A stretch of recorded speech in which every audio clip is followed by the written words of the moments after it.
তেলের মধ্যে শুকনো লঙ্কা, তেজপাতা, গোটা জিরে সব ফোড়ন দিয়ে নিয়েছি।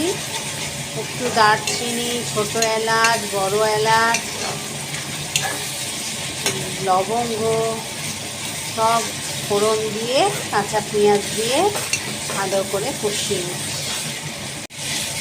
এরপর 1 চামচ করে আদা, রসুন, কাঁচা লঙ্কা বাটা দিয়ে দিলাম। ভালো করে কষিয়ে নেব।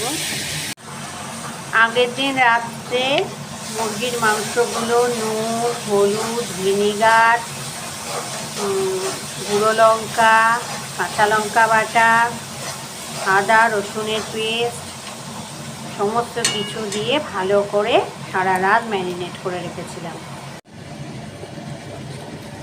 একটু গুঁড়ো লঙ্কা, নুন, হলুদ, জিরে, ধনে সব 1/4 চামচ করে দিয়ে আরও একটু কষিয়ে নিলাম।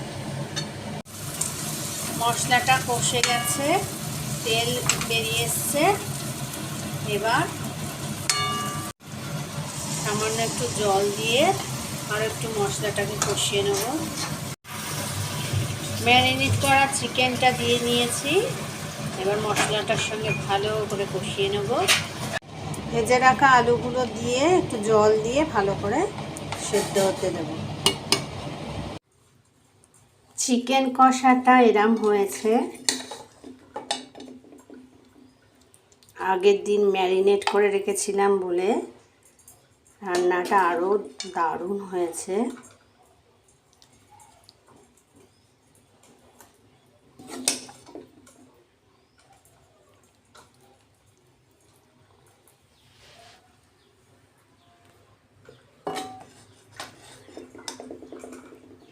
রুটি, পরোটা, ভাত সবার সঙ্গে এটা দারুণ লাগবে খেতে।